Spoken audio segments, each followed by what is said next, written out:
These are the notes for Lesson 2.1, Adding Integers.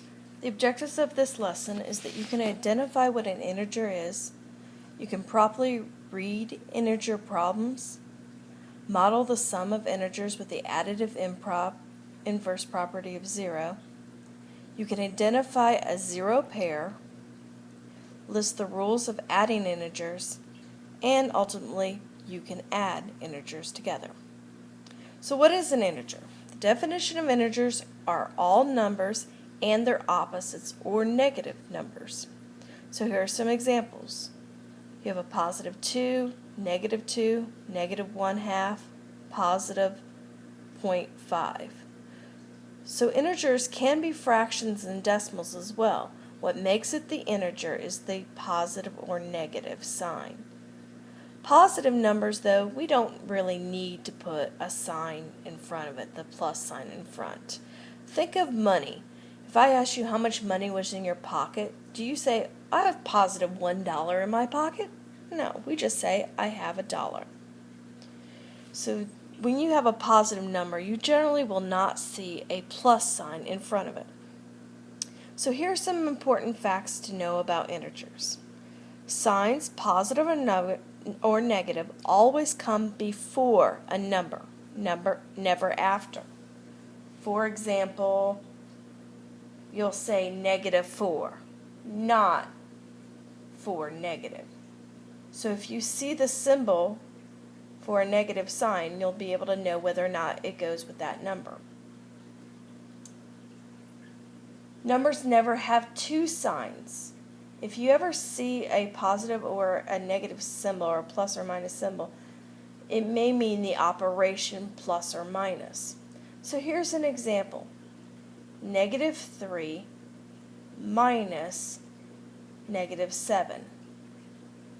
You'll say minus here because notice we have two negative symbols side by side to one another. The first one is always the operation. All numbers have a sign, either positive or negative. If you don't see one, you always assume that it's positive. For example, here we have 5 plus -2. This 5 does not have a symbol in front of it, so we assume that it is positive. Let's check your understanding of this concept. Read each one of these problems out loud so you can hear the words. Write the words for your answer. How would you read number 1?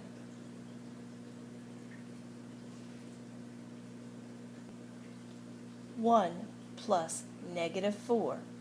You see the positive, this plus sign, and the minus sign side by side, so the first symbol means it's operation.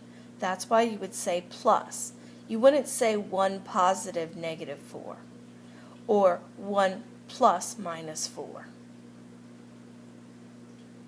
Try the next one. Be careful, this one's tricky. This one reads -7 minus 3. Why not -7, -3? Well, somewhere in the problem you have to have an operation. Always identify your operation first.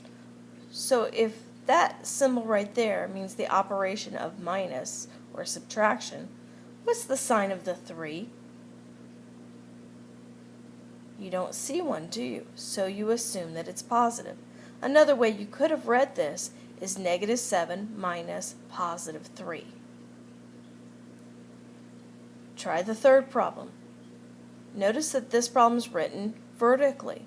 Not all problems that you will work with will be written horizontally or side by side.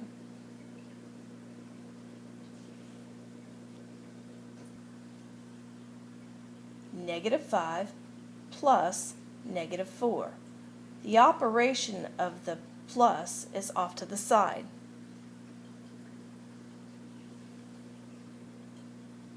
If you haven't done so already, go ahead and finish writing out the words for these examples on your paper. Push pause if you're not done yet and you need more time. Push play when you're ready. So why is it so important to study integers? Integers are everywhere with banking, temperature, stocks. Hopefully at some point you'll want to think, oh, maybe I could actually save some money and invest it, and so I want to get into the stock market. So here are some examples. If you had a checking account balance of $10 and you wrote a check for $15, what is your new balance? Some of you might be really aware of this example right now. Let's not include our additional overdraft fee that some of you may already be aware of. So if you have $10 in your account and you wrote the check for $15, what would be your account balance? Well, you'd be in the hole, -$5. Now, if you don't have a checking account, I understand if you didn't get that answer. We're going to teach you how to be able to quickly solve these types of problems. Let's look at the next example. Before sunrise, the temperature was -5 degrees Fahrenheit. By that afternoon, the temperature rose 10 degrees. What is the afternoon temperature? Have you ever watched a thermometer? If we start at -5, we have to get up to 0, right? And then 5 more above it. So your answer would be 5 degrees Fahrenheit. Our final example, if TEC, the Excel Center, I don't know if you know that stocks are usually always abbreviated, opened at 2.5. Do you know that fractions are used in the stock market instead of decimals to represent money? But it had a net gain of -1/2 point. That doesn't sound like a gain at all. What would be the stock's closing value? Well, if it's a negative point, then the stock actually went down. So even though it says net gain, which is a key word for addition, it's funny how when you add negative numbers, you actually end up, well, kind of subtracting. So does it make sense that your answer would be $2 per share if we lost 0.5 point? In order to properly understand how integers are added together, you need to understand the additive inverse property of 0. When you add the opposite of any number, it will always equal 0. Here are some examples. If you owe somebody $2, therefore you have -$2, and you paid back the $2, that's plus $2, then you would not owe any more money. You would have $0 in debt. Does that make sense? So here, if you have 1 plus a -1, it will equal 0. This goes for any number at all. If I have a number and I add to it a negative of the same number, it will always equal 0. You can use the additive inverse property of 0 to help you add integers together by drawing a picture. So here's an example. If I have 4 or +4 and I add to that -6, draw out 4 positives. 1, 2, 3, 4 positives. Just make 4 plus signs on your paper. And you have 6 negatives, so I make 1, let me see if you can see my 1, 2, 3, 4, 5, and 6 negatives. For every positive and negative pair that you have, they will always equal 0. So, as you can see here, I drew zeros around each pair of positive and negatives, because they will always cancel themselves out or equal 0. So what do I have left over then? Well, I have 2 negatives that are left. So this is how I can show with a picture that 4 plus -6 equals -2. If a number is added to its inverse, for example, -2 plus 2, then the two numbers are described as a 0 pair. It is very helpful when you are working with math problems, numeric or even when we get into algebraic expressions, that you recognize zero pairs. If you see a number and its opposite, then you know if you're ever asked to combine them together or add them together, they will always equal 0. Let's take a look at some practice problems.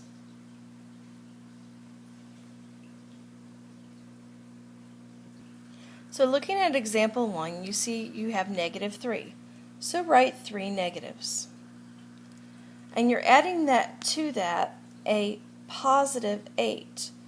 The plus sign over here on the side is our operation. So make 8 positives.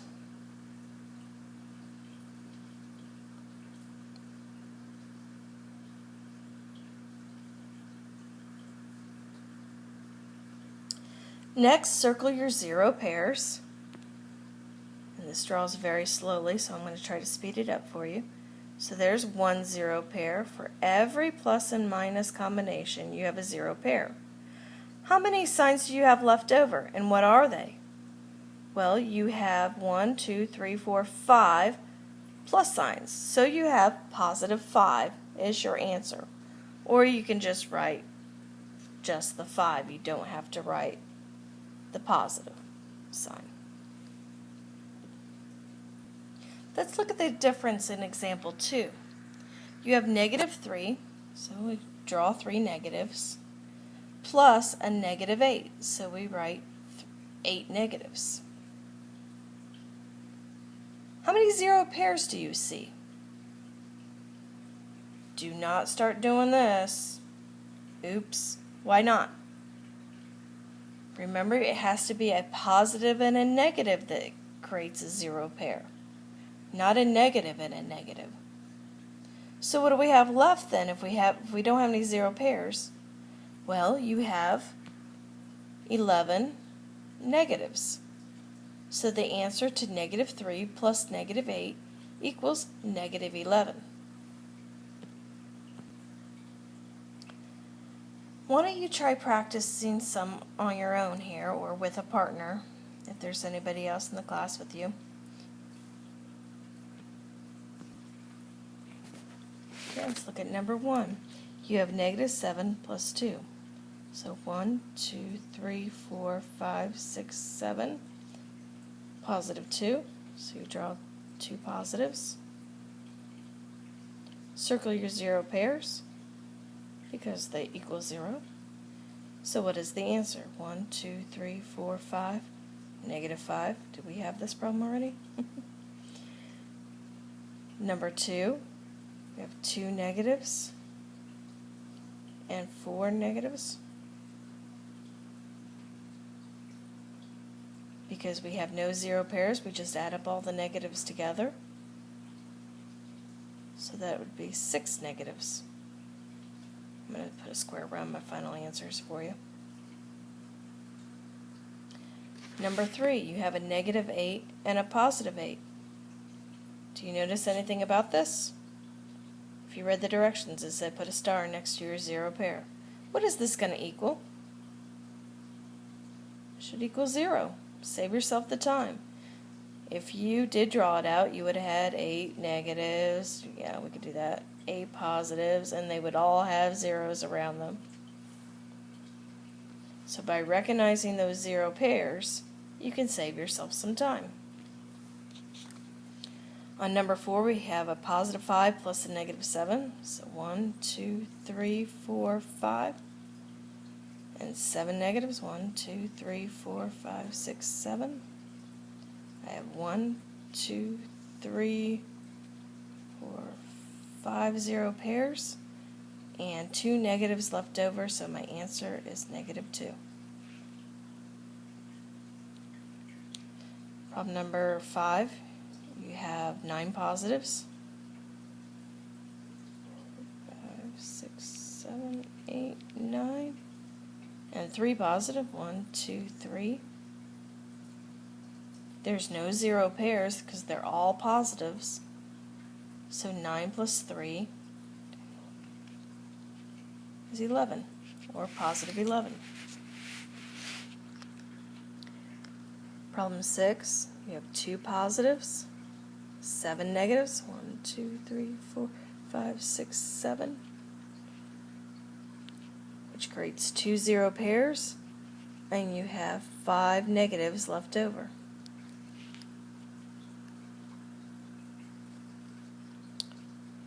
Problem 7, we have 2 negatives, 9 positives, 1, 2, 4, 5, 6, 7, 8, 9, 2 zero pairs. So how many do you have left over? 1, 2, 3, 4, 5, 6, 7. So positive 7 is your answer. Have you started noticing any patterns yet? Problem number 8, we have 2 negatives, 1 positive. There's 1 zero pair, and we have a negative left over, so the answer is -1. Number 9, you have 6 positives, 2, 3, 4, 5, 6. 8 negatives, 1, 2, 3, 4, 5, 6, 7, 8. We have lots of zero pairs here. I'm going to just do one big fat circle. Those are all zero pairs. You have 2 negatives left over, so the answer is -2.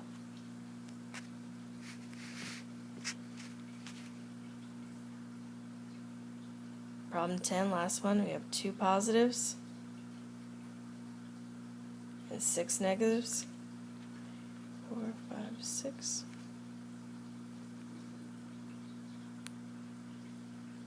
Zero pairs. We have -4 left over. So this is a graphically way of solving integer problems. Is this going to be always practical? No. Do we always want you to do this eventually? No. Drawing is, but this is to help you understand how to solve integer problems, or what the concept is going on when you're adding integers together. There's always a cancellation of zero pairs. So I asked you a minute ago, did you notice any patterns? If any of you have skipped on to the next page and you did all the other problems on the next page, which is just additional practice, then you probably really noticed this pattern. Did you notice that, well, sometimes we had zero pairs and sometimes we didn't? What were the times that we had zero pairs? Here's a -7 and a +2, a +5 and a -7. So you notice that every time we have opposite numbers, we have zero pairs. And you notice that the 7 and the 2, it's 7 minus 2, is 5, isn't it? So there's kind of a pattern that's going on. So we're going to give you a rule so that you do not have to draw these out every single time to solve these. Okay, so if you turn the page, there was a whole set of practice problems. You can skip over those, go to the next page. So drawing plus and minus signs work for smaller numbers, but you wouldn't want to do it for this example problem of 100 plus a -37.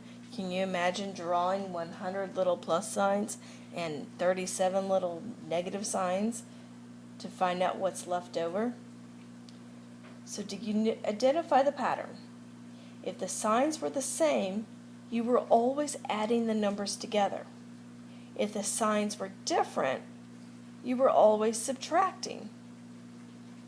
But whatever sign was bigger, that was the sign of your final answer. Sorry for the barking, folks. Okay, so as I was saying, there was that pattern. If you look back at the problems you just solved, and you can see this pattern. The numbers were the same, you were always adding. If they were different, you were always subtracting. But the sign of the answer was to determine on which number was bigger, the sign of the bigger number. So here's a little mnemonic device to help you remember this. It's SOB. You all know what SOB stands for, right? Son of a brainiac? Yeah. So here I have the letters S, O, and B. Stands for same signs add. If the signs are the same of the two numbers that you're adding together, you will add the number parts together. opposite sign subtract. And B stands for bigger sign wins. One thing I'd recommend you do if you're going to use this mnemonic is to draw or write this on your test paper whenever you take a test. And the way I usually write it to help me remember those words, because I may not write out all the whole sentences of same signs add, opposite signs subtract, and bigger sign wins. So I'll draw this little picture. Just a second. I gotta get my tool to draw. There we go. So I'll say it as I'm drawing this. Same signs add, kind of looks like a snake with a plus sign on it. Opposite signs subtract. And bigger sign wins. I don't know whatever you want to do with the arrow, but I usually put a little plus sign on my S and a minus sign on my O. Just don't forget that B. Bigger sign wins. That's probably what everybody forgets when I'm helping people out. So to show you how this works, oh, and also there's a little song if you're more of a song person. It's to the tune of Row, Row, Row Your Boat, and I apologize, I can't carry a tune, but I will do my best to sing this for you. Same signs add and keep, different signs subtract. Keep the sign of the bigger number, then you'll be exact. Alright, let's try these. Okay, on my screen I can't see the SOB and what they stand for at the top, but on your paper you can still see it, so that's why I wrote it out again. For same signs add, opposite signs subtract, bigger sign wins. So how does this work? Well, look at the first problem. What's the operation? It's addition, so that's why we use this SOB rule. If you've ever studied integers before, you may know another rule but does not apply to addition. And as I'm working with students, I am always hearing, well, I thought you were supposed to do this. And I say, well, not for addition. Addition is SOB. So what this means is we have a 6 and a 48. What are the signs of the 6 and the 48? They're both positive, right? So they're both the same signs. What do you do for same signs? Same signs add. So you have to add 48 plus, or 6 plus 48. Okay, so you can laugh at me. I cannot do math in my head. I have to write it out.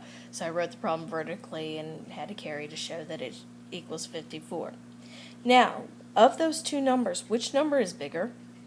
The 48 is, right? It's bigger. What's the sign of that 48? It's a positive 48, correct? Therefore, my answer is positive. Again, if your answer is positive, you do not need to write this sign, the positive sign. So the answer is 54. See how this works now? Let's try it with the next one. I have a 73 that I'm adding to a negative 55. Are those the same signs or opposite signs? One's positive, one's negative, so therefore they're opposites. What's our rule? Same signs add, opposite signs subtract. So you have to subtract 73 minus 55 is 18. There, I showed all my work. Now, which one of the numbers are bigger? The 73 is bigger. What's the sign of the 73? It's positive. Remember, if you don't see the sign, then it's always positive. Therefore, your answer is positive.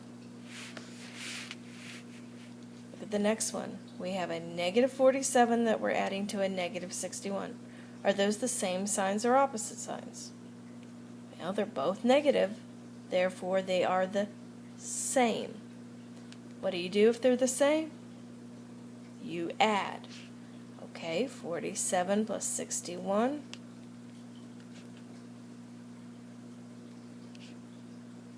is 108. Which number is bigger? When I say number bigger, I'm just talking about the numeric part, like the absolute value. So ignoring the negative sign. I understand that a negative 61, if you think of it with the negative, is a smaller number than negative 47. It's because like you're in the hole more. So we're just looking at the number part of it.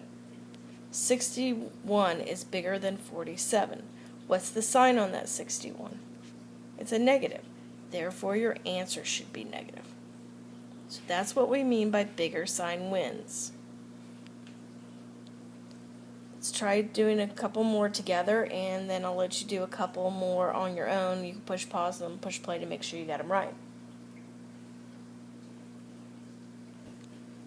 Alright, so let's look at the next one. We have a negative 25 that we're adding to a negative 31. Are those the same signs or opposite signs? They're the same, so you have to add.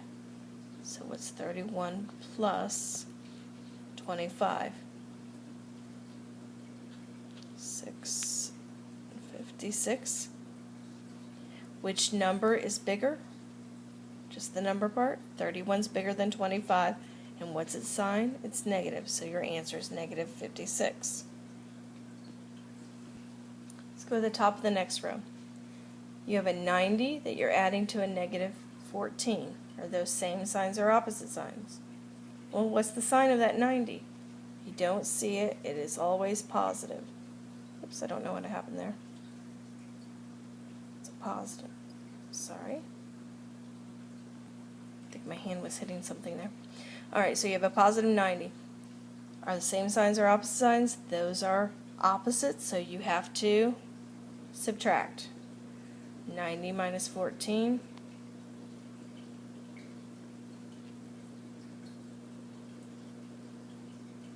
Here's my 1. It's supposed to be 10 minus 4 is 6. 76. Which number is bigger?